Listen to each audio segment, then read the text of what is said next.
Welcome to the Silva Show. On today's show, we'll be cooking the end of all rices.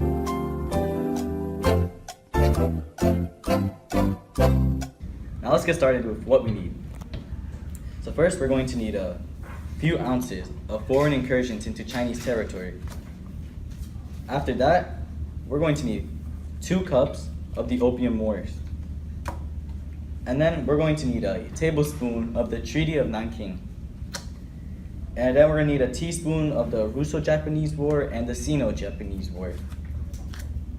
After that, we're going to get the Boxer Rebellion. Only a tablespoon of it. And then we're going to get a sprinkle of imperialist demands. And then a teaspoon of frustration with the Manchu government. A pinch of the idea of a unified China. Then we're gonna get one Sun Yat-sen, along with a little 6-year-old Puyi, taking the imperial throne at age of 6. And then we're gonna get a handful of the Revolutionary Alliance.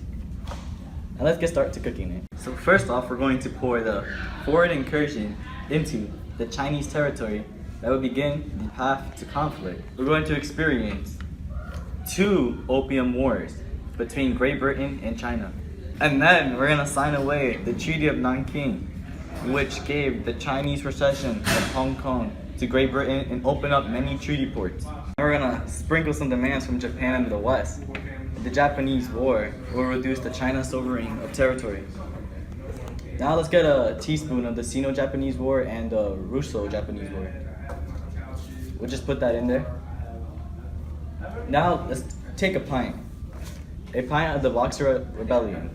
They tried removing all foreigners from China. That's sad, man. Now let's just take a spread of teaspoon with frustration with the Manchu government and a pinch of an idea of a unified China. We'll just put that in there too. Now let's just sit there and eat it up. Whoa. Now let's wait. Now we're going to bring one Sun Yat-sen to the table, and he's going to bring a lot of Revolutionary Alliance's ideas. And now we also wait until 1911, the autumn, where the Revolutionary Alliances are finally going to end the Qing dynasty's rule for over 2,000 years. One eternity later, 3 days later, 3 weeks later, many months later. So much later that the old narrator got tired of waiting and they had to hire a new one.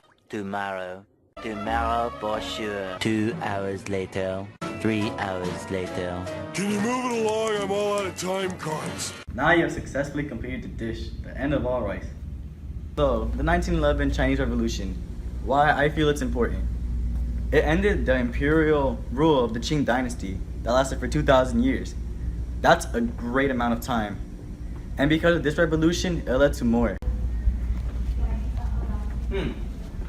Beautiful. Wait, you still recording me? This isn't part of my contract. Man, I don't get paid enough for this. I'm out.